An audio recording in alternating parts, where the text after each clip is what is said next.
Well, the haters gonna hate, and the faker's gonna fake, baby. I'm just gonna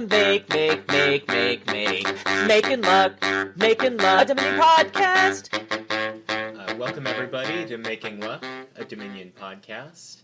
I am Jake, as always with Adam Horton. How are you, Adam? I'm doing okay. I had a halfway decent day today, which is more than I can say for a lot of days. Yeah. Oh, what?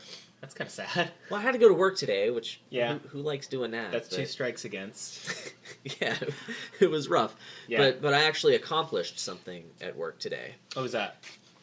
I mean, I can't really say, and I wouldn't want to say on the internet, but really, I went in and, all of the servers were, shut off for no reason. But we got past it, we saw an obstacle, we overcame adversity, and now we're going to talk about Dominion, which is my favorite game. I figured out how to turn on the projector.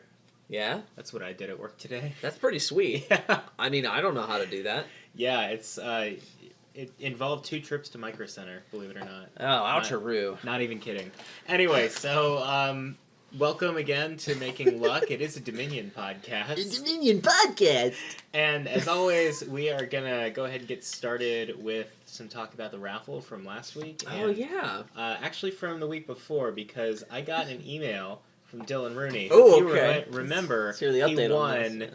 the last raffle, which was to name Adam Horton's child. To pretend to name Adam Horton's child, who is on the way. And so he sent me a list of names, and then at the end, he said, but I like Susan as another option. And so that's clearly the name of the child, is Susan as another option. So the best part about that is it's gender neutral. So either a boy or a girl can be named Susan as another option, Horton. I'll run that by the wife. Yeah. I mean, it doesn't matter what she says because I'm going to veto it. But we'll see if she also vetoes it. That'll be interesting information. So congratulations, Dylan. Your mark is upon the Horton household forever. Yep, it totally is. Yeah, so who gets your computer, Jake? Funny thing about that. Did you win the raffle? Yeah. That's amazing. Yeah, it was really good. I didn't see that coming. Yeah, I drew a name out and I was like, oh, but this is my name. How could I have won the raffle? All the expensive items you seem to win. Yeah, that's so lucky. It's funny how fate is a interesting thing. That explains all the bad luck you got in all of the games of Dominion we played that caused you to lose.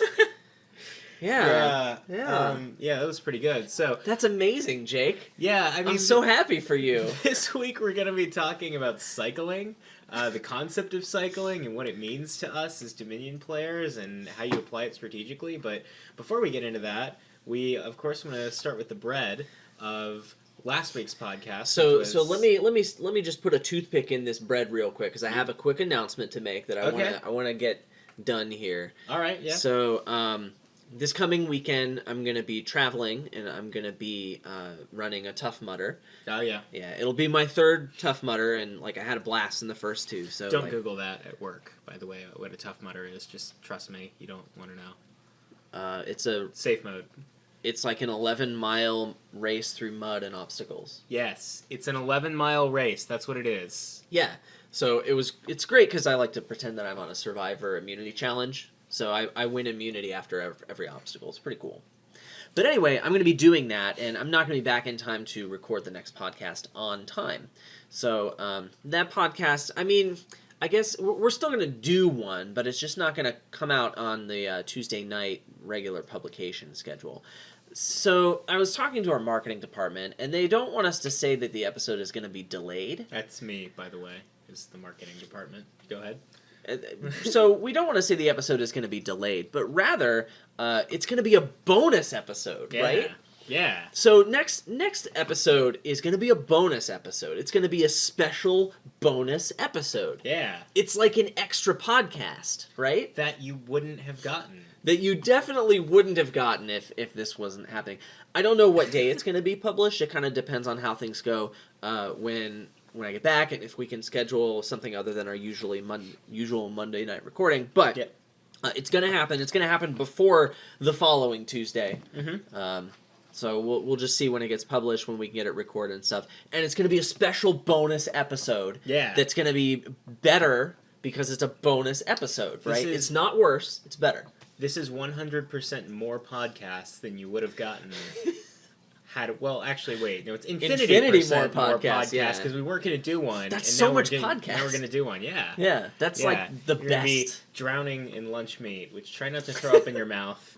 But, Hey, if it's good quality lunch meat, yeah. that's a great way to go. Like, a quality corned beef, like, all this St. Patty's Day stuff, and everyone's talking about corned beef, and, like, I haven't had any corned beef, and I have a craving for corned beef right now. You know, it's not, like, rare. Like, you can find it.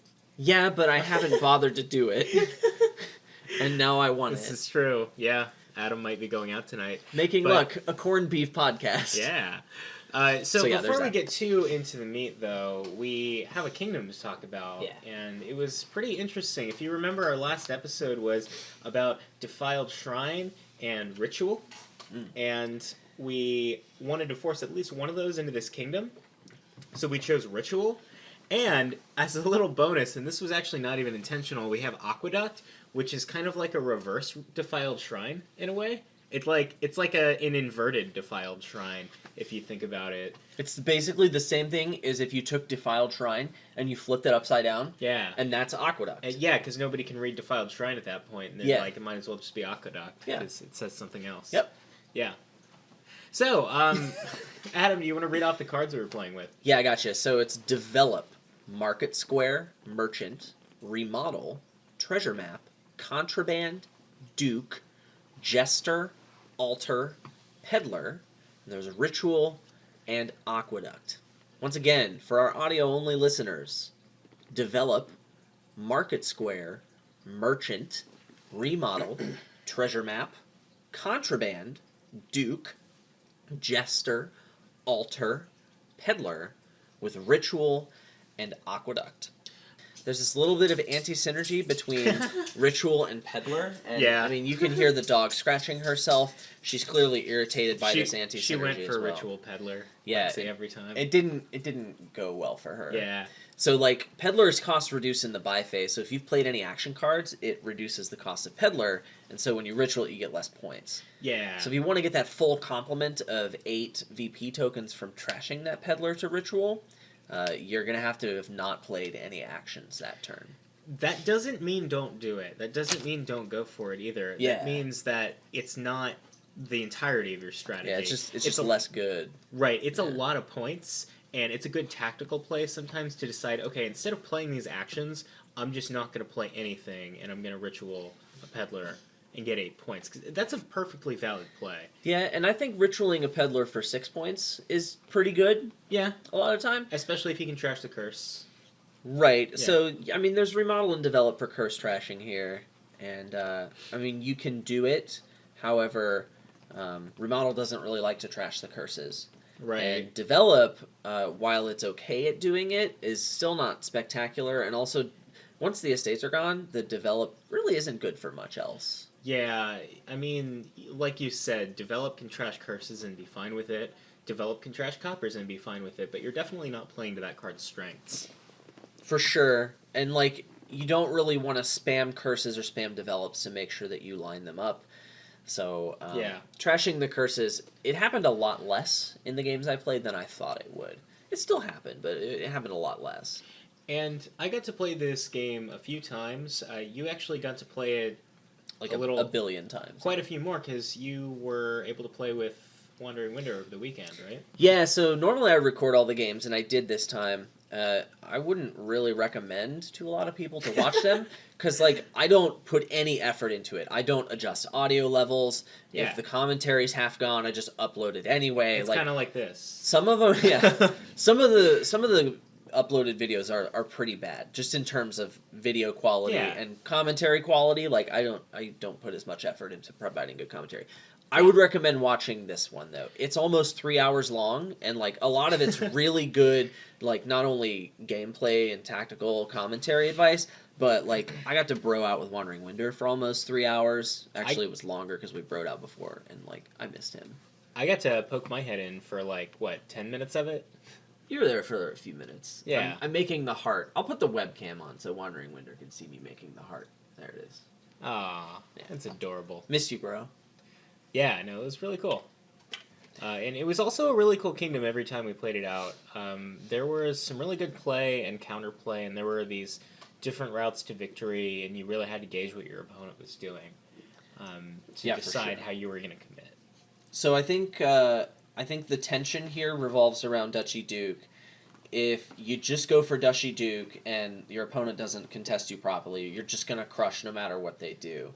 Yeah. So if you see your opponent going for Duchy Duke, you do have to contest them. And contesting them doesn't just mean like sniping 2 or 3 duchies. It means putting pressure on the duchy pile early so that they have to turn for duchies earlier than they would want to.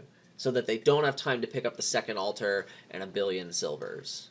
Right. I mean, the Duchy Duke strategy is so strong here, not just because of the volume of points, but also because of how much support it really has.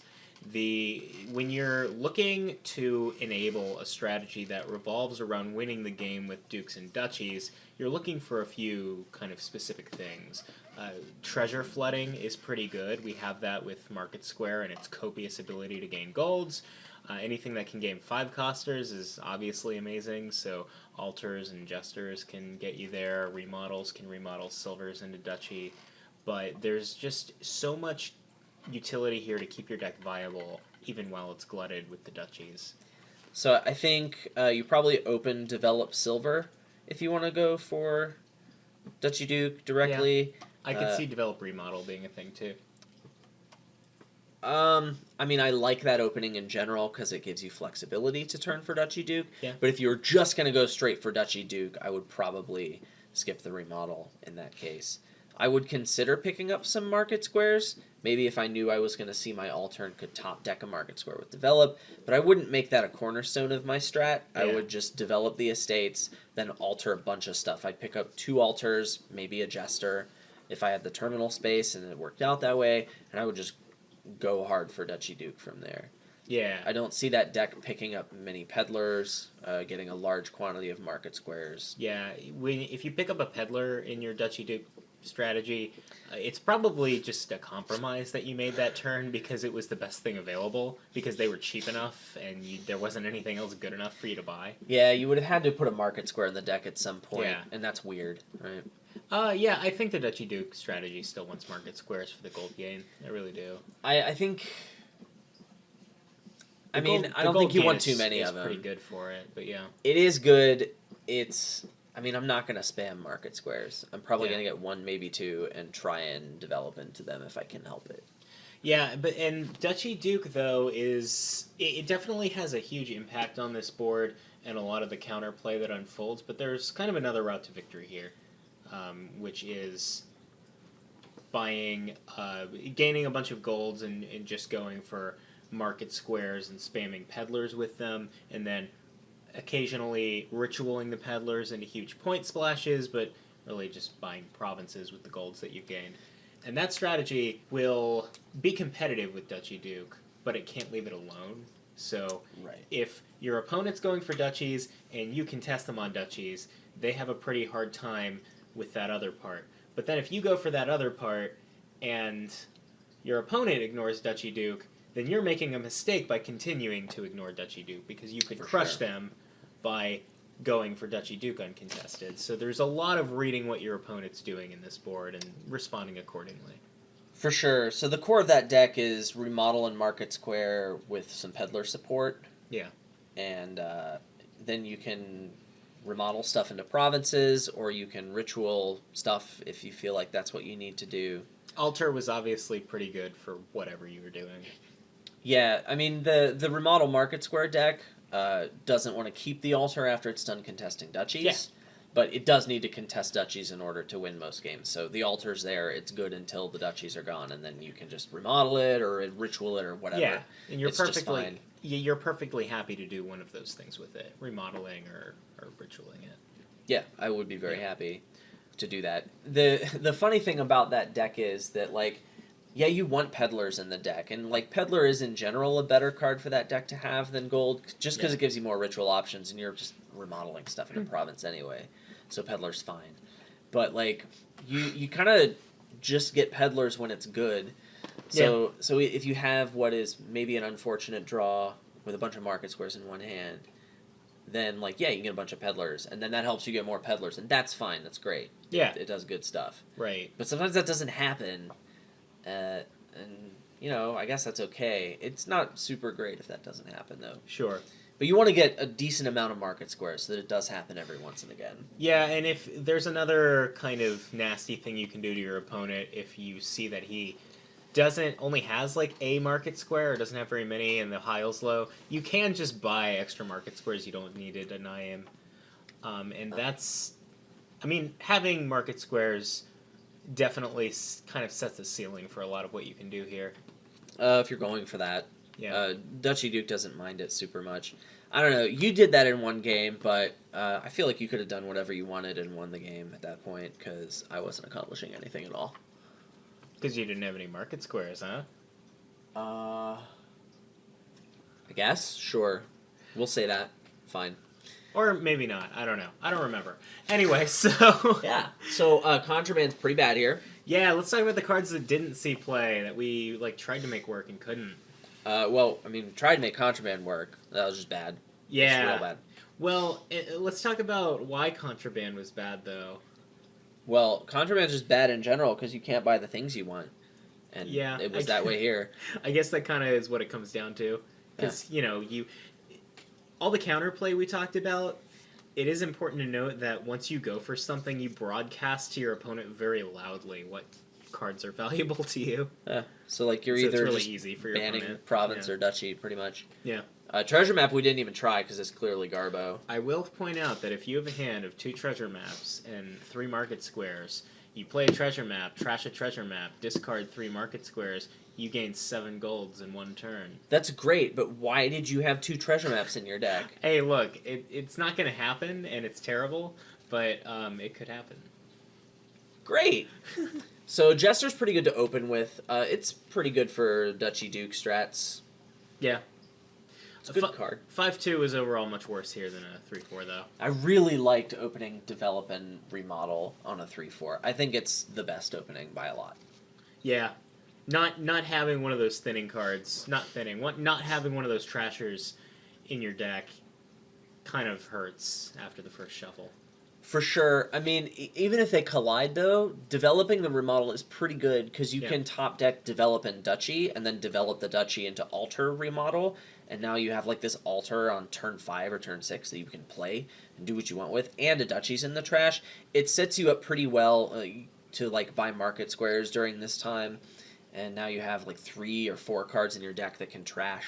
Sure. And like Alter gains duchies. Remodel is good for remodeling and develop into a duchy. Like you get so many options for what you can do at that point. It's usually a strong play. Yeah, and flexibility is kind of a powerhouse of Dominion a lot of the time. In this case, I think it's good to have that flexibility. Yeah, so it was an interesting board. Not only do we recommend that you go watch the games that were played with it, but also feel free to bring this board out and try it yourself because it's one of those really interesting... Yeah, it's not terrible. Strategic boards. Yeah. Super not terrible. Super not terribs. Super not terribs. Hashtag super not terribs. Yeah. So, I remember before I moved to the place where I currently live, okay. And I would go to Jungle Gyms to go to their deli and get lunch meat, which, by the way, they have like the best deli I've ever been to. I never want to go to another deli again. Wow. But I used to live within biking distance, so I would cycle my way over to the deli to get lunch meat. You had like a lunch meat cycle. Yeah. Where you would start out not being at Jungle Gyms. Yeah. And then you would be at Jungle Gyms and you'd get lunch meat and then you'd go home and that's the cycle. But like within that cycle is more cycling. Yeah. So it's like a meta cycle. Yeah. Alright, can we go any farther with this or? Yo, dog, I heard you like cycling. So, as we said before, today's episode is about cycling for the most part. So, we hear this term quite a bit, and we want to talk about what it means. Yeah, so that's a thing. We hear it quite a bit, right? Yeah. A lot of people say cycling, and they mean several different things by it. And first of all, each of those things can be different. So understanding the differences in what those things are can bring to light what particular type of, quote, cycling you're going to be doing and how that's going to serve you. So, we can shed the light on that. But also, like, I don't really like to use the word because it can be confusing. So, Sure. There's this paradigm. I've been pushing the whole payload and deck control and not using the E word. And, like, I don't want to say the C word because, we don't want to get that explicit tag. And I have my own definition of cycling that may be slightly different, but the fact that we can put some kind of label on this and really put the focus where it needs to be, which is not on just making a term to describe a thing, but like looking for actual effects in a game of Dominion and figuring out what makes them go. Like, that's what I want this to be about. When we're defining terms in general in this game, I think it is a good question. It's good to start with the question, why are we defining this term, rather than what can we define and how can we define it. We want to talk about, first start, how is this going to help people understand and win games of Dominion? Like, that's... What you just said is amazing, Jay. Because, like, the why is so much more important than the what. Yeah. In life, right? But especially in Dominion, and especially in talking about Dominion. Yeah. I can just name cards that are good, but if you don't know why they're good, then maybe you won't be able to use them properly. Like, I can tell you donate's good, but if I don't tell you why it's good, then you might just donate turn 1, and, like... Yeah, right. Or you might buy 3 chapels. You might buy 3 chapels. Right. I've seen people do it. Yeah. And, like... And remember, these terms that have been really successful at helping people to understand Dominion, they didn't start out by saying, like, all right, how can we label this set of things? They started out by realizing that this set of things has a specific kind of interaction and putting a label on it to help people utilize it. And that label should bring insight into what that effect is. So, like, if I notice that I'm playing a village or a farming village or a fishing village and being able to do this cool thing, then I should be able to define a term and then go find other cards that do that same thing. And call them that as a mental shortcut, not for the purpose of nomenclature. Yeah, sure. But this is getting a little bit tangential here. Essentially, let's start with kind of the baseline. I think that cycling is okay as a term to have 2 definitions for. Kind of a technical definition and a functional definition. Can I put my shirt back on real quick? It's cold you got down it. Yeah. Okay, go ahead. Adam's nipples Keep are sticking out. Yeah, so the technical definition of cycling in Dominion, and I think it has 2. I think we hear cycling used as a verb and a noun. I think cycling as a noun refers to like a characteristic of your deck. For how quickly it quote-unquote moves, how soon you see cards after you buy them.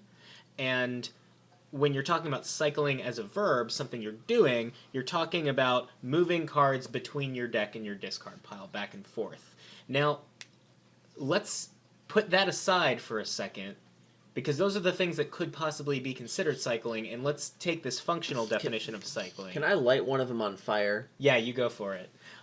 But let's... You finish. I'll light fire later. Let's take this function... I think that's a definition that you could put on cycling, and if it works for you, fine. But it doesn't work for me. Go ahead. Here's one that I think is actually better for a player who's focused on utilizing cycling to get better at Dominion. And I think that cycling is about actions or deck characteristics that allow you to see cards that you want to see more often and play cards that you want to play more often. Yeah, that's what I'm talking about. My hand kind of hurts. Actually, mine too. Yeah, so it's intense. So that second one, that's an effect. That's a thing about games of Dominion. Exactly. Like that's good. The first thing you said. You talked about how often you shuffle, but you called it cycling. That's just how often you shuffle. Okay, yeah. Well, no, I'm talking about moving cards between deck and discard pile, which implies shuffling. That's one way to achieve the effect that you have. Exactly. And, like, that's one way to do it. There are, like, 4 main categories, I think, of ways that you can do that. Sure. And knowing the differences between them is great. And to just call that all of cycling... I mean, when I say cycling, I'm talking about that effect, right? Mhm. I want to play my best cards more often. Yeah. That's cycling is something that helps me do that. And if And remember that cycling is only really cycling in the context that we're talking about when it is helping you do that. So even the same card doing the same thing might not actually be quote unquote cycling in the context we're talking about it if it's not actually enabling you to play cards that you want to play. So remember, why are we doing what we're doing? yeah, And some if you people don't know the answer, stop. some people will say there's good cycling and bad cycling, and like I just don't think that's instructive. I think I want to define cycling in a way that leads you to a certain goal and makes you think about how you're going to get to that goal using like useful Yeah. terms that have to do with games of Dominion. Let's- So like cycling for the purposes of this podcast Yeah. is just something that helps you play your best cards more often. And, Exactly. And from here on, I want to try and say the C word as little as possible Sure. for multiple reasons. Number one, explicit tag. But more importantly, that's an overloaded term, and so I don't want to cause confusion Yeah. by continuing to say it. And if you are still struggling to understand what our problem with it is or why we are taking issue with the term being used in a certain way, let's talk about draw real quick. Let's talk about I love cards drawing that draw cards. cards. So, Smithy, +3 cards. That's so good. That's drawing cards. Smithy, I draw 3 Smithies and I don't have any actions left. It's like I didn't draw at all because I drew 3 things that didn't help me. So, like, is Smithy draw in that context? Technically, you drew cards, but did you really? Well, by my definition of draw, Smithy without Right. village support, which is this situation, is not draw. And that's exactly what we're talking about, the logic of utilizing these terms constructively. Oh, hey, you set me up for that one. Nicely done, sir. Well played. So, okay, so why? I guess. I mean, why do you want to? Why do you want to do this? Why do you want to play your best cards more often? I mean, obviously, if you're playing your good cards instead of your bad cards, you're gonna have better turns. Yeah. You'll be able to do more things. You'll have better turns earlier. You accelerate your growth. Great. Also, I think a special designation should be given to attack cards. Yes. Because if you're playing an attack card more often, it's going to have, and more consistently, it's going to have a more pronounced effect on your opponent, and then it amplifies the effect of those attacks. So let's take the example, which is Jake's favorite, hexes. There's one particular hex. I play a hexer one time, and it does a thing. And it's a shot in the dark of whether or not that's going to totally wreck Jake, or if he's not even going to care. I just kind of want to cause him pain in general. Yeah. And if I also play a in Dominion. hexer, if I play a hexer every turn, I'm going to cause him pain. It's going to be a different flavor of pain, and also he's going to get really salty about it because he doesn't like hexes. This is true. But the general idea Don't is test me. if I you don't want to. But if I want to play this a lot, or else it's not going to be all that great. And so that's cycling. Dang it, I said it. Playing your good cards more often can mean playing your attack cards more often. This is really annoying for your opponents. I'm going to build a cycling engine. Oh my god. Please never say that again. Yeah, I also want to point out one last thing. If you are drawing your deck or you intend to draw your deck, this effect of playing your best cards more often has a very different meaning, and I want to push that to the end of the podcast. Sure. So we're gonna talk about that at the very end, what happens when you're drawing all of your deck. Until we get there, you're not. Assume that we're talking about boards where you can do good stuff, but drawing your whole deck isn't feasible. Even if you can't do good stuff. Okay, yeah. Even if you can't do good stuff. It still works. Yeah, so the value of cycling, as Adam said, is definitely emphasized by the presence of attacks, because if attacks are dominant on the board, then the person who plays them more often is coming out ahead, obviously. Especially with attacks, because you think about something like Ambassador, which is a card that, if you have Ambassador and nothing else in your deck, and your opponent has Ambassador and something that's like drawing through more cards and helping them play their Ambassador more often, he's going to be loading you up with more junk, you're going to see your Ambassador less often, and then you're not going to be able to do the same thing to him. So that's kind of where we get into the power of cycling with attacks. Yeah. Getting in that context, what we mean, to avoid using the word cycling, is getting to that attack again to play it again. Yeah, playing your good cards more often. Yeah. So good, man. So, like, there are 4 categories of things that I think fit under this. 4 different ways that you can do stuff that allows you to play your best cards more often. And I gave them all names. Some of the names are overloaded, some of them are not. But I'll just say the names now, because why not? So there's spamming, there's churning, and there's filtering, and there's top decking. Mm-hmm. And if you don't know what any of those means, that's okay, because I just made up a couple of them. Yeah. But we'll talk about what they mean. So spamming. Florfgorfling. Or otherwise known as Florfgorfling. Yeah. Spamming is, I want to play a lot of this card, so I'm just going to shove a lot of copies of that card in my deck so that I can maximize the chances that I play one every turn. Yeah. So, I mean, that can be, I think... It's a different story if that card is terminal versus non-terminal.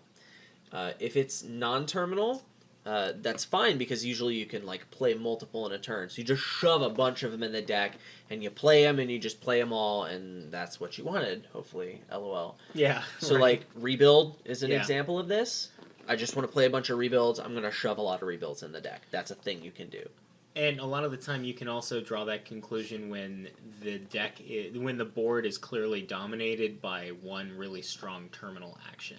So you might even put more in your deck than you're going to be able to play on any given turn. But like, if you've decided that I want to play Militia on my opponent every single turn, you can be served by getting more than one Militia, more than 2 even, because it means you see it more often. Sure. So like, Militia, it's annoying. Yeah. I think Goons and Mountebank are candidates for cards I would do that with. Yeah. It feels really bad to do that with a terminal, right? Because by doing this, you are accepting the fact that you're going to collide terminals. And the fact that you're just going to just increase the chances that you play one every turn as high as you can, you're saying that's worth it to have like some dead cards. Sure. Because it's not going to work out perfectly. And that's the question you want to ask yourself before you do it, obviously.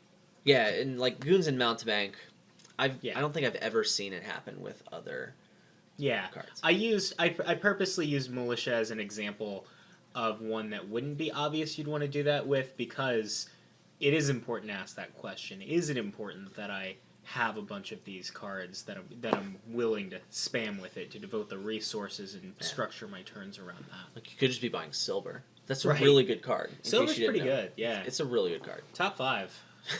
Top 5 whatever. Top 5 supply cards. Yeah. In the basic supply. Easily.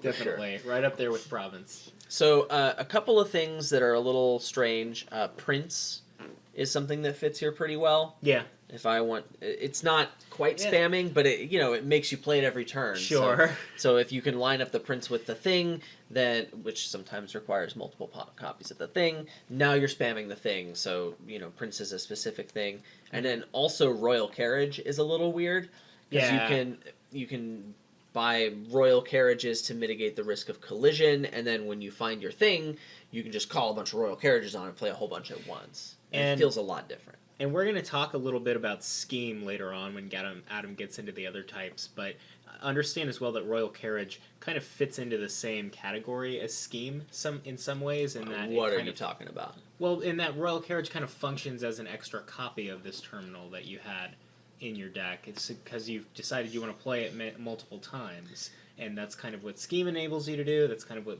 how Royal Carriage enables you to do it, and it lets you kind of time warp your shuffles. I mean, I guess they can serve a similar purpose sometimes, but man, I don't think that connection is very relevant. Because, like, Royal Carriage is actually another copy of the card. Scheme is just enabling you to play one copy more often. Sure. So if I want to play more than one per turn, Scheme isn't going to do what Royal Carriage is. But also, like, in terms of how they interact with the idea that you want to play your best cards more often, their function is very different. Royal Carriage fits under the spamming category because it acts like another copy of that card. Yeah. Scheme has a different interaction that is more specific, and when you start drawing your deck, that becomes very pronounced. And so, like, I want to make sure that there is a distinction there that we'll address when we get to top decking. Absolutely. So yeah, so Prince and Royal Carriage, they kind of fit under spamming, but they feel very different, and it's real weird, and you know. Yeah. So that was spamming. The second one I called churning, which is a word I made up. Yeah. Florfgorfling. Florfgorfling. That was spamming. But it's also Florfgroffling. Florfgroffling, that's the one. Florfgorfling, Florfgroffling. And Farfignugan. Yeah. So this is what Jake was alluding to at the very beginning. And actually when most people I've talked to say cycling, this is what they mean. Yeah. Which is just moving cards in like from your deck into your discard pile. So like the purest example of this is probably Chancellor. Sure, or Rip in peace. We hardly knew you. It was too soon. Or the modern day equivalent, Messenger. Messenger, yeah. Yeah. So like all that does is just shoves your deck into your discard pile. That's what it does. I think it said put on the card, but I shove when I do it. He actually sharpied in the word shove. Yeah, I do that. Yeah. So that's the purest example of this. What it does is it causes you to shuffle more often, right?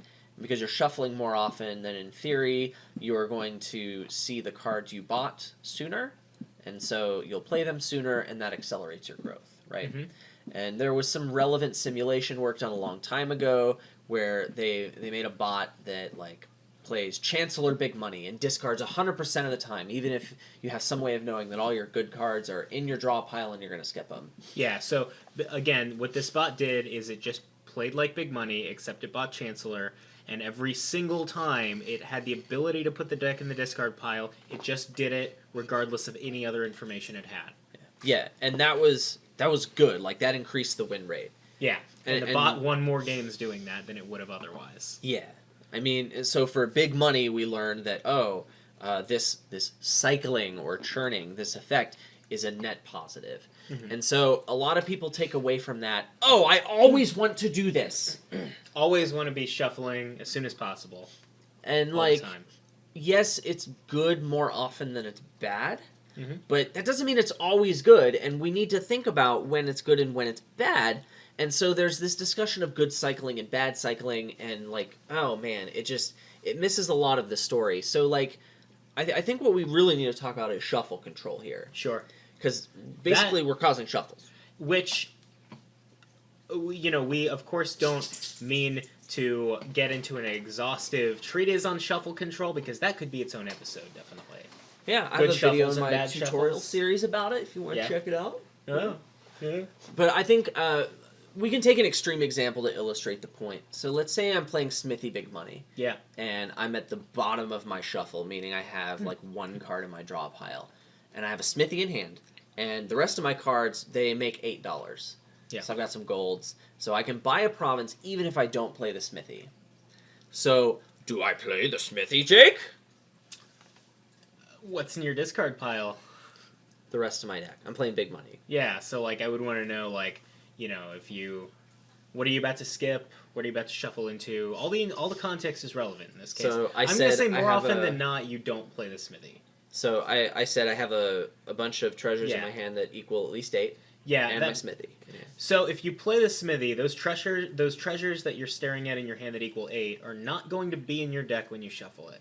That's called missing the shuffle. And if your point was to buy provinces, you have taken your win condition and taken the cards that equal it, and for at least one shuffle, you're not going to see them.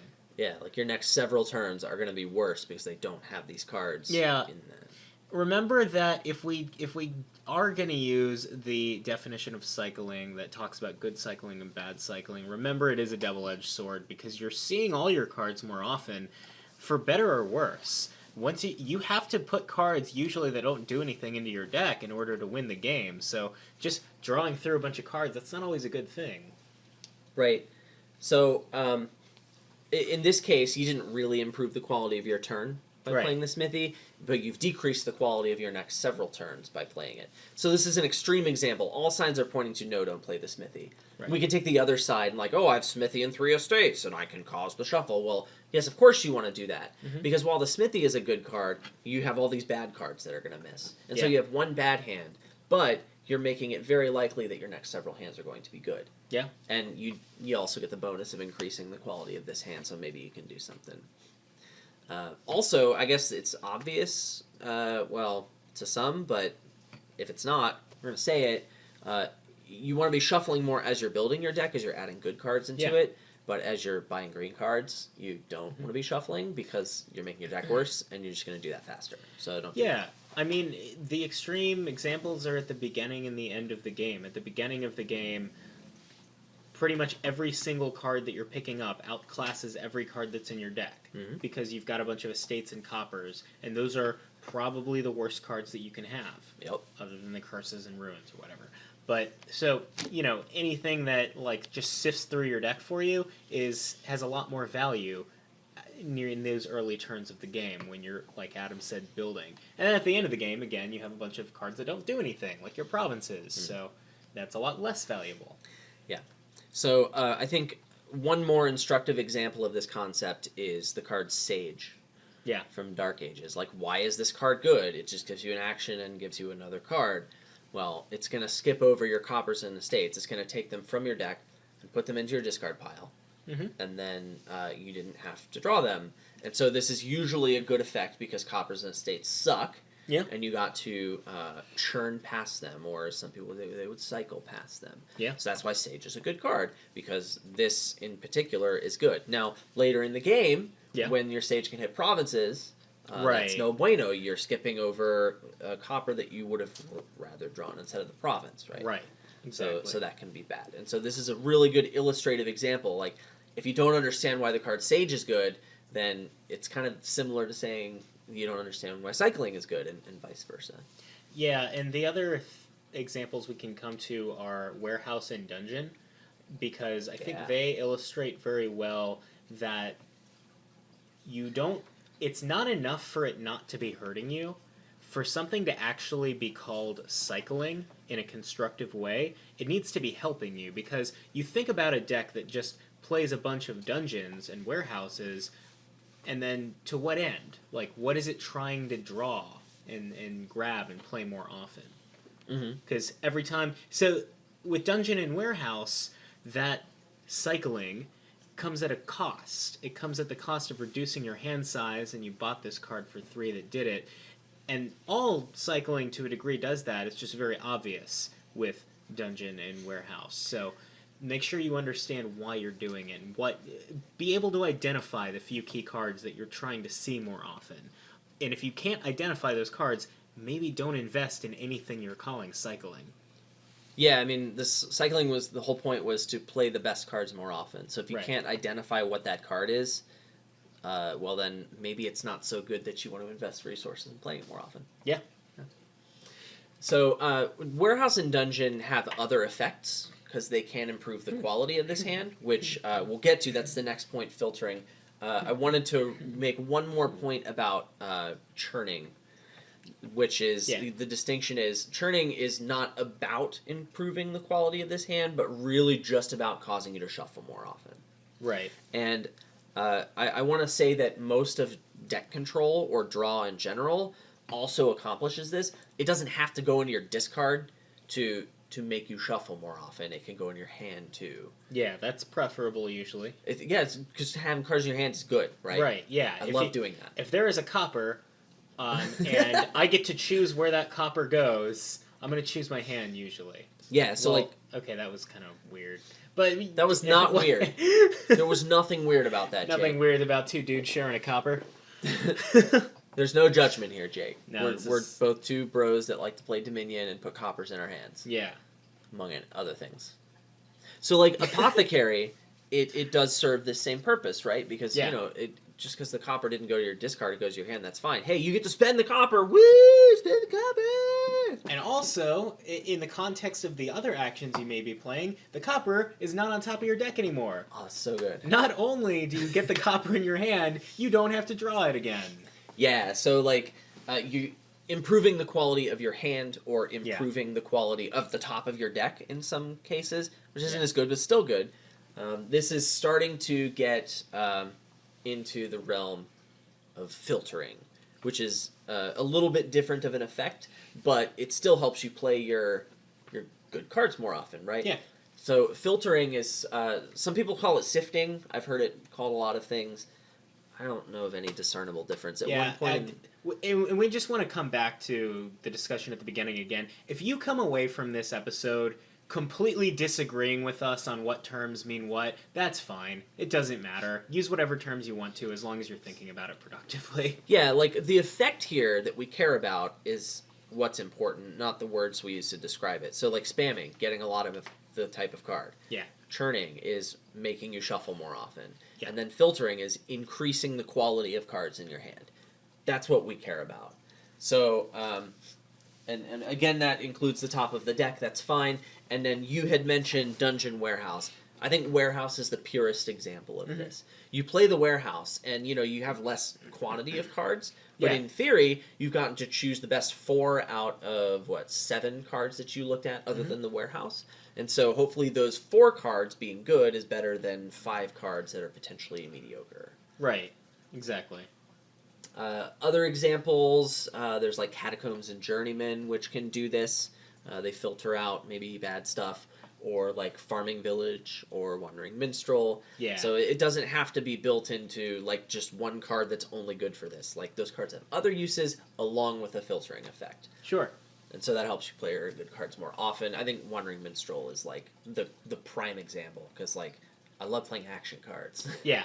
A lot of the time when you are filtering or sifting or cycling or jogging through your deck in any way, shape, or form, a lot of the time it's to be, I'd say most of the time, it's to be finding your action cards. Usually actions are what you're fishing for. Usually the best cards, right? Right. And Wandering Minstrel is probably the most potent enabler of making sure you play your actions as often as possible. Yeah, the fact that it's a village means that you can like play all the action cards that you're about to draw, which is real good. It enables it and helps you get them in your hand at the same time, and that's why that's such a strong card on so many boards. Yeah, for sure. So let's do a couple of comparisons about filtering to really get precise in this effect. So 3 cards: Stables, Laboratory, Hunting Party. They do pretty much the same thing. Yeah, they increase your hand size by 2. Right, and they cost 1 card to play. So you end up with, they increase your hand size, and they're non-terminal. They increase your hand size by 1 in the end, Yeah, and then they give you an action back. They're non-terminal. So Laboratory, that's the simplest form. When someone asks me what draw is, like, I show them Laboratory. Exactly. Stables gives you that same effect, only you take a treasure from your hand and you put it in your discard pile, and now you drew another card from your deck. Yeah. Right. So assuming the treasure was not as good as that extra card you drew, then there was a filtering effect that took place here. Right. So that's what you're banking on. If you're choosing between Stables and Lab and you decide to choose Stables, what you're saying is that whatever I'm going to draw instead is better than that copper. Right. And you're also saying, I really hope that I draw my Stables with a treasure, or else you're going to feel really bad. Oh, yeah.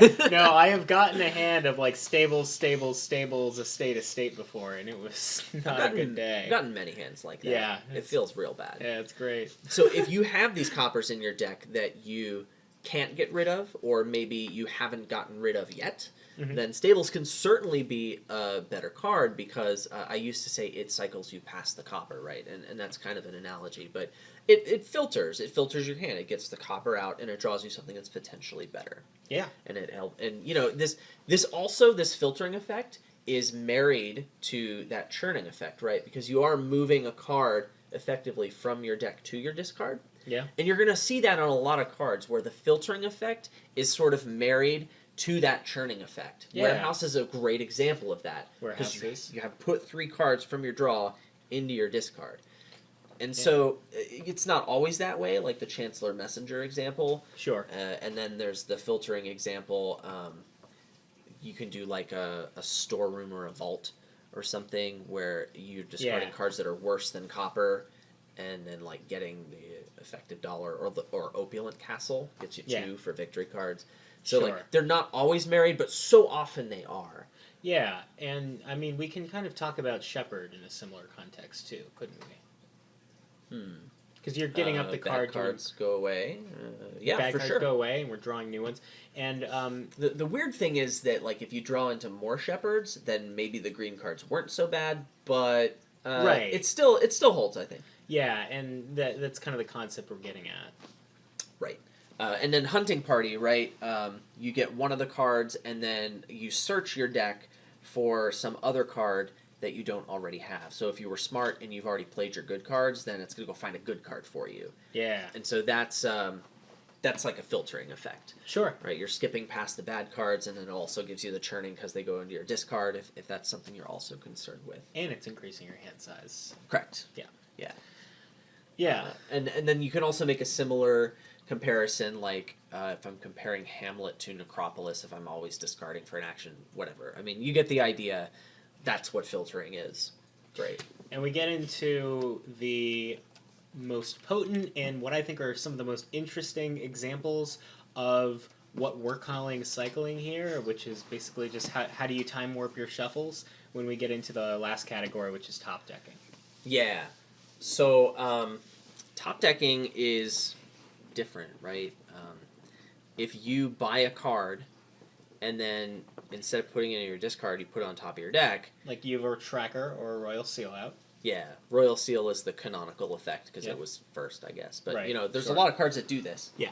And you get to play it sooner because you didn't have to shuffle your cards in order to be able to see it. Exactly. You're going to find it next hand, right? Or maybe you did this mid-turn and you can do it right away. Top decking does this. It's a way to make you play your best cards more often. And a lot of these cards get a bad rap. People think Royal Seal's a bad card. And I think top decking is the strongest form in general. Out of all these four things that we've talked about, Yeah. I think top decking is the strongest one in terms of helping you play your best cards more often. And for perspective, remember that the general purpose of buying cards most of the time is that you want to play them. And No way! yeah, right? Like, that's who would have thought. So, playing them more times means you gain more value out of them, and you gain that value faster. So, gaining something and top decking it, gaining something with a Royal Seal out, in a weird, abstract way where Adam takes his shirt off, it's kind of like you gained another one of it. Because you get to play it one more time that you theoretically wouldn't have been able to play because it's on top of your deck now. Okay. Instead of waiting to draw it. Two things. You said one more time, and I've had that song by Ariana Grande going around in my head like for the past couple days. Yeah, I know he has. He's been humming Ariana it. Grande is amazing, and that song is amazing. But getting an extra copy, I think, is It's a weird way of putting it, but yeah, it's like you. I mean, it's like gaining a lab, right? yeah, no, it's exactly like it. No, but in some ways, it's the most potent way to gain the card because you gain the benefit of it immediately. You get value out of it immediately. It's different than putting it in your discard pile and waiting to see it again. You produce the same. Way better. Yeah, you produce the same effect as having gained more of it because you're playing it more often. I mean, spamming is gaining more of it. Yeah. And this is different. And I mean, there is a similarity here. I won't deny that. And this goes back to that whole thing where you said we were talking about scheme when we were talking Right, about yeah. spamming. Like, it's similar, but it's different in a few ways. We're almost there. We're almost to the point where we can talk about when you're drawing your deck. But I think top decking changes the most in that context. So we're almost there. We'll get to that. The Royal Seal effect is the canonical way, but there's a couple other ways you can do it. Scheme, obviously. You get to top deck a thing you played this turn, so with enough schemes, you can just have one copy and make sure you play it every turn that way. Yeah. That's super great. Scheme is probably the best at top decking, Yeah. assuming you already have the card in your deck. Like, once you're able to scheme the card, Please, it's the strongest way to achieve the top decking effect, I think. opening scheme is OP. Yeah, you because can you keep can scheme your scheming schemes. schemes. It's yeah. so good. You play 2 actions every turn. Well, yeah, why would you stop there? There are 10 schemes in the pile, Yeah, Jake. oh god. I played 9 schemes. I have enough to buy the last scheme, and then I scheme 9 schemes. GG. GG. I drew 9 cards on my turn. That's a 9 action card combo. So there's... Wait, you bought a province? Yeah. Whatever.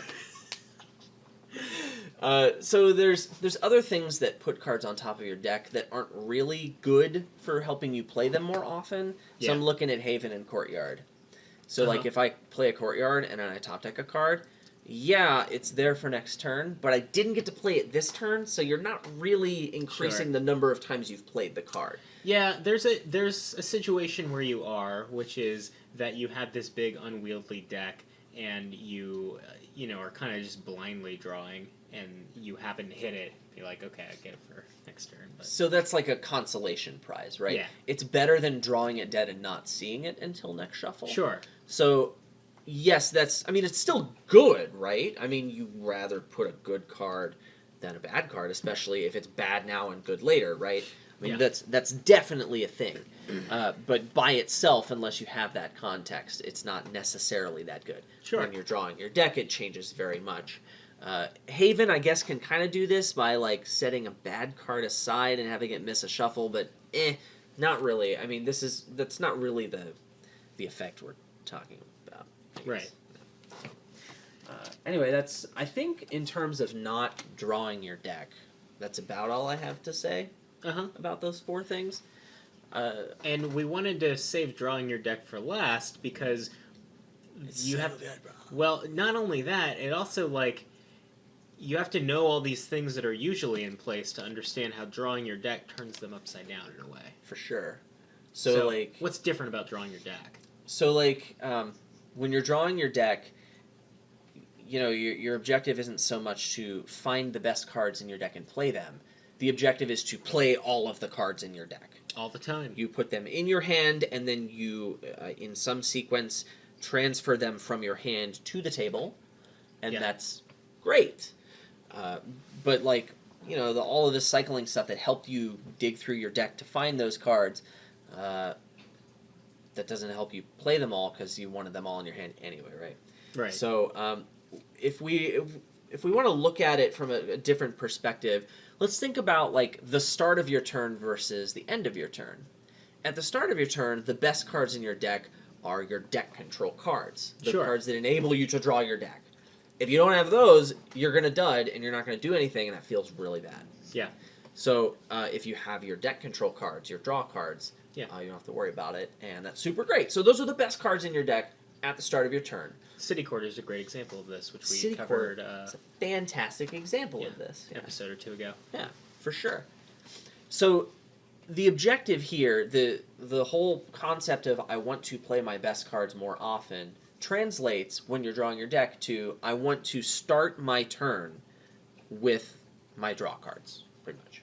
Kind of, yeah. And, like, that's what a reliable deck is. If I have a reliable deck, I have some way of making that happen so that I can draw my deck. And then once I've drawn my deck, I play all my cards and I have a great time. Right. And it's also, that difference becomes really stark when you have a deck that sometimes draws the whole thing and sometimes draws, like, 5 cards. And then you cry. Yeah, and it all depends on what order the cards come in, and it depends how it goes. In those cases, it really matters which 5 cards you start with in your hand, and the deck control cards are very clearly the winners in that case. Yeah, I usually don't, like, bring any tissues with me when I bring my Dominion box places, so, like, crying gets a little awkward, because then it gets on your shirt, and then it's the rest of the game. Adam's cards are sleeved, and that's for a reason. Yeah. It's because they're tears, just flowing everywhere. I don't want it to mess with the artwork. Right. So, each of these forms of cycling kind of applies differently under this new objective. Like, we wanted this effect, and now it's in a different context. So, we'll just briefly revisit each of the 4 things that helped us play our good cards more often. So, spamming. Our goal is to play all of them every turn instead of maybe just, like, as much as possible. So, spamming your payload cards, maybe you want a lot of them to play a lot of them. That's just kind of building. It could be building payload. However, if you spam deck control cards, then you could increase the chance that you start your hand with one. Right. So there was that talk about, I don't want to buy a bunch of city quarters just to increase the odds that I have one in my starting hand because they're so expensive, right? It comes at a pretty big cost. Sure. And so a lot of times, if you really want to do this, you have to overbuild to do it. And so this naturally leads into a discussion of overdraw. Yeah. What is that, and how much do you want to do it? How much do you want to overbuild to make sure you can kick off? And a very short way for anybody of talking about it for everybody who hasn't heard that term, overdraw is the concept of drawing your whole deck and then having the capacity to draw more cards. So if you have your whole deck in your hand and you play a lab, you overdrew by 2 because you drew your whole deck and then you had to draw 2 and there wasn't anything there. Yeah, it's wastage. Yeah. Pretty much. And, like, we could make an entire episode on overdraw Yeah. and when to do it. And that's And in when the is books. Like, it's on the list. Yeah. One day we'll probably get to it. So, but that's a big topic. It's definitely beyond the scope of this episode. So, I guess we'll just move on. Yeah. So, churning, making you shuffle more often. This is, I mean, you're drawing your deck, which already kind of fit into that churning, right? Yeah. You're shuffling, like, every turn, maybe multiple times. So, like, this just doesn't really help you. No, You'd remember need something that else. time in Dominion is measured again in shuffles, and if you're already shuffling every turn, there's just no need to speed it up anymore. That's the speed of light, and you Yeah. can't go faster than the speed of light. Exactly. I mean, you can shuffle multiple times in a turn, but, like, that doesn't count. Right. There's relativity. E equals MC squared. Yeah, that's www.bingo.com. how you get better at Dominion, is Yeah. by studying physics. Yeah. Yeah. So that's churning. Not much to say about it. It's just not really good when you're drawing your deck. Filtering. So, let's say we had, like, the warehouse example for filtering, right? You take cards from your draw, you put them in your discard.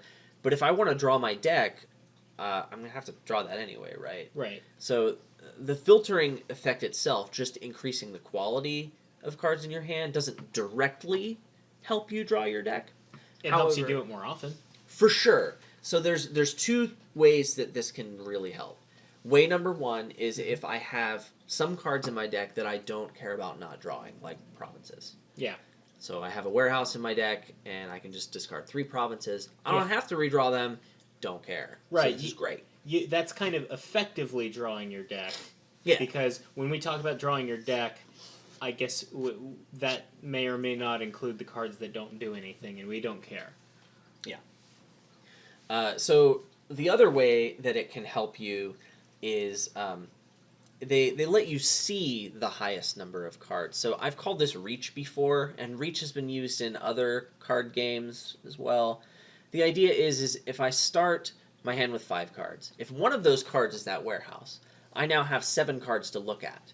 So I have more opportunities to find my deck control cards and make sure the start of my turn is okay.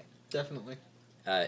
Usually the cards that are just good for filtering are really good at letting you see a lot of cards, even if you don't get to keep them all. Yeah, like think about Cartographer in that context. Yeah, you see a lot of cards. We could make a direct comparison between Warehouse and Lab. Yeah. Warehouse is cheaper. It lets you draw another card for the low price of just discarding 3 cards. But if you can draw them anyway, sure, maybe in those 3 cards or that extra card, you found the thing you needed to keep your turn going. Sure. And that's a big deal. And finally, there's top decking. And I think this is one that changes the most when you're drawing your deck. Sure. So, top decking, I think it improves the most. It was already the best, and it got way better. Even besterer. Even besterer, as I couldn't have put it any besterer myself. Even like the worst types of top decking that weren't good enough to be considered for like the previous one are really amazing. So like Haven and Courtyard, I can stick a draw card on my deck for next turn. Sure. I can Haven it for next turn. Now, I didn't get to play it this turn, which means I had to overbuild to do this a little bit, right? Mm-hmm. I had to draw my deck without that lab. Yeah. Or without that village. I mean, you could also even do that on purpose, right? Like, you could get to the point where you've drawn your whole deck and then get the ability to top deck something, and even if you have the ability to draw it, choose not to so that it's in your hand for next turn. For sure. So this can be kind of good, if you have a deck that, like, I play a workshop and I gain some component that helps me draw, so I can spend all my money and buys getting more payload. So, like, this can be helpful, and if you can top deck that, then that's super great. Yeah. So this can be useful then, but but a lot of times it results in you overbuilding your deck. So you'll have to be careful not to go too crazy on this. Mm-hmm. Sometimes it's okay to overbuild. Again, that's a whole episode that we can do someday in the future. And scheme is the star of the show here because you get to just do it without overbuilding. You just get like 1 or 2 schemes, however many you need. 1 or 2 is not a huge deal. It's a lot less painful than buying extra villages that maybe you probably can't even have, or extra draw cards or anything like that. You get a lot of efficiency. Scheme is super great at this. Yeah. So there was one thing. I'm not sure if this is. I've talked about like opening warehouse before. Sure. And why it's usually bad. I don't like opening with warehouse. Right. I'm not saying you never do it, but like people will say, well, warehouse is great cycling, and early game is the best time to cycle. And that does not differentiate between the good and the bad cycling. Yeah, it's like, what are you cycling into? What are you actually... Cycling is... Like, a better term would be searching, I think. Or maybe churning. Yeah, or churning. Like, a better term... But like, a better term for cycling might be searching, in a way, because you're searching for something. So if you open warehouse, what are you searching for? More coppers? Like your other buy, pretty much. Yeah, right. I did a little bit of math on this, and so like, let's say you draw your warehouse on turn 3. This is best case. If you take the odds of drawing the warehouse turn 3 and finding that other buy, let's say it's a silver, and so now you can hit 5. Great. Odds of that are about 29%. This is not very high, right? You're going to have to find your warehouse in 5 cards, and then that silver or whatever in 8 cards, I think. Well, 7 if you discount the warehouse, right? 7 out of 11. So it's about 29%. This is not very likely. And it turns out that any other situation is really bad for you if your objective was to hit 5 and then shuffle that 5er in. Yeah, if you're trying to hit 5, reducing your hand size is usually not the way to go. Yeah, like unless you can find the silver. And so like in those other like 71% of cases, you're either finding your warehouse on turn 4, which means if you play it, you are causing that shuffle. So even if you hit 5, you've shuffled all of these cards that are not your warehouse and not this great card that warehouse helped you buy, in theory. Yeah. Or you're just playing your warehouse turn 3, you didn't find your silver. Now it's in those bottom cards, and those cards are missing the shuffle. Now some of them might have missed anyway, but you're still not in good shape. It's not a good situation to be in. If that warehouse had been another silver, you'd probably be in better shape. Yeah. Yeah. Silver's a good card. So this is a particular example. Like this is where that negative effect of churning or causing a bad shuffle can come in. And I think the opening case in warehouse is a great example. You need to think about, is this going to happen to me? And is just causing more shuffles so important that I'm willing to accept that risk? Yeah. Sometimes it is. Right. Sometimes I just want to play my freaking Sea Hag.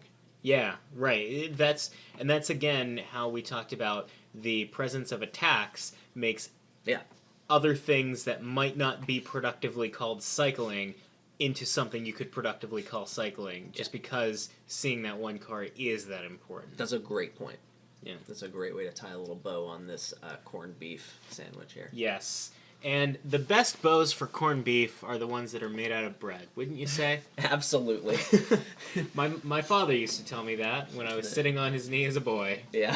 I mean, I was going to make a toothpick analogy and remind everyone that next episode is going to be a bonus episode. Oh. Just wanted to say that. But, yeah.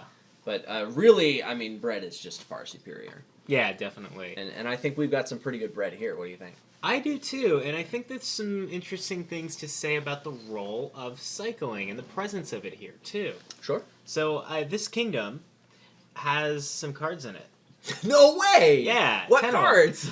So we have Beggar, Gear, Guide, Swindler, Fortress, Salvager, Scavenger, Catacombs, Margrave, Royal Carriage, and our landmark is Defiled Shrine.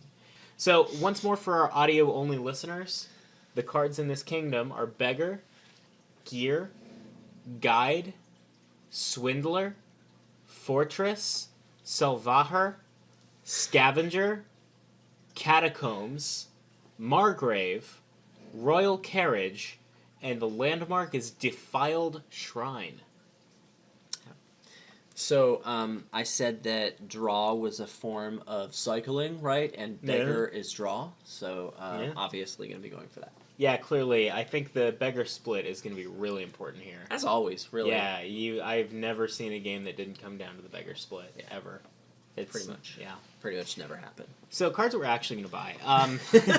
Yeah, so I actually would be curious to hear your take on the role that Scavenger plays as far as cycling goes. Where would you put that? It's a good card, right? Well, yeah, it's a really good card. So, one way of ensuring that you play good cards more often is to have less bad cards. Yeah. Trashing is real good for that. Right. So, I mean, that's part of deck control being good for this, right? Sure. So, I mean, Salvager is definitely better to open because it's going to give you a more long-term effect. Scavenger is good to open with when it's important for you to hit 5 because, it helps you hit the 5 and then it can churn through your deck and even top deck a card. So it has, multiple components of this cycling concept. The other thing that Scavenger is really good with is in the kind of domain of cycling is when you have one other card in your deck that's kind of, quote, the star of the show. When you have this one other card that you want to be playing lots of, like, let's say you've got a deck that's not super reliable, but it has a single copy of Goons. Or, in this case, you could maybe say that about Swindler. Like, let's say you really want to be playing your Swindler over and over again, and the rest of your shuffle after you see the Swindler is just more time before you can get back to your Swindler. So Scavenger can, like, almost double the amount of times you get to play it. That's true. Yeah, Swindler's a good card. I'm definitely going to open with a Salvager. It feels really bad to do it, but I think getting a Swindler with the Salvager is good, just to mess with your opponent. That's the opening I was thinking of, too. Yeah. Is Scavenger, Swindler. Oh, I'm going Salvager, Swindler. Salvager, Swindler. Yeah. I mean, if they collide, I'm probably playing the Salvager and I'm going to be sad, but it's not super the end of the world because hitting 5 immediately isn't the highest priority you have.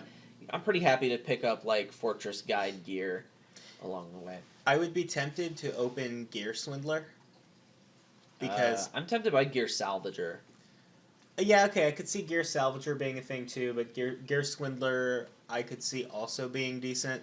Of course, turn 3 you have to pick up a Salvager at that point. But I really don't think that opening something up, not getting a Salvager in the opening is right at all. Yeah, I don't like not thinning those estates. I mean, you need to get super thin here anyway. Yeah. To build this really, really good deck that plays Margraves. Right, and maybe eventually start salvaging fortresses. Yeah, that seems pretty cool. Yeah. So I think getting a lot of fortresses is important. Yeah. Do you think the fortress is going to come down to a split? Probably. Yeah. Just having a lot of them increases the cool things you can do. Yeah. I mean, Royal Carriage helps, but you want a high quantity of fortresses in the deck because you need fortresses to play to kick off your turn, and you still want to have enough left over to salvage at least one of them. Yeah, because you're going to have points in a buy. Yeah, you're going to have the Salvager. You might as well do something with it. Yeah, and all the while your opponent's Margraving you, so you feels bad, man. Probably. I mean, I think you need to assume that against a competent opponent, you're going to get Margraved every turn. So as soon as you draw your hand, your first thought should be, what are the best 3 cards here? Yeah. Which ones am I keeping? Village and draw card, yeah. Yeah, you want to... So really, you want to be... I think it's pretty important, actually, to have a Fortress and a Margrave in each starting hand. By the time or a Catacombs, whatever you got. Yeah, by the time we get to the mid-game, I think that's almost obligatory. Yeah. That. So I intend to draw my deck this game. Ooh, salvaging a Catacombs is pretty good, too. Could be not the worst thing ever, yeah. Yeah. So I intend to draw my deck every turn, And so I'm looking for ways to be reliable, right? Ways to maybe top deck or have some reliability. Yeah. Having guides on the mat is great for that. Beggar is really good because it gets you a reliable 3 coppers every turn. Yeah, it's pretty good. Yeah. Having royal carriages on the mat is pretty good. Yeah. Or maybe one, or some number of royal carriages on the mat is pretty decent for that purpose. Gear can even help out, although you do have to overbuild a little bit to make that happen. But sure. I mean, but possible. gear at least doesn't punish you so hard for having it before you've overbuilt.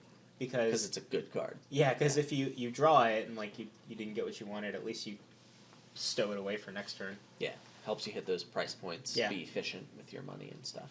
Gear's so good. It's such a good card. It's Yeah. OP, man. Yeah, so there isn't a terrible amount of disagreement here, but there's a lot of cycling things, cycling-related things that could be happening here that are worth talking about. Yeah. And we'll probably see them as the videos come out. Yeah, and I also think that one of the things that's going to give unique character to each playthrough of this board is the Swindler and what it happens to hit. Yeah. Oh, Fortress hard counter Swindler. Oh, yeah. Oh, my God. If your opponent... let's say I'm going to open Fortress Silver, and Adam is going to open with a Swindler, and he's going to turn 3 hit my Fortress with his Swindler. Can't wait, man. It's going to be great. Can't wait. Yeah. So yeah, hey, and anyone who's given us feedback, leave a comment on the YouTube or on the forums. Go to adamhorton.com. Check out the forum. Shout at us. We like hearing from you. And before we do close this out, I do want to point out that... Oh, crap. I didn't think of a raffle prize for the... Oh, Okay, Adam has a 3DS over there. We're raffling that off this week. And tune in next time for Making Luck. That's a Dominion podcast.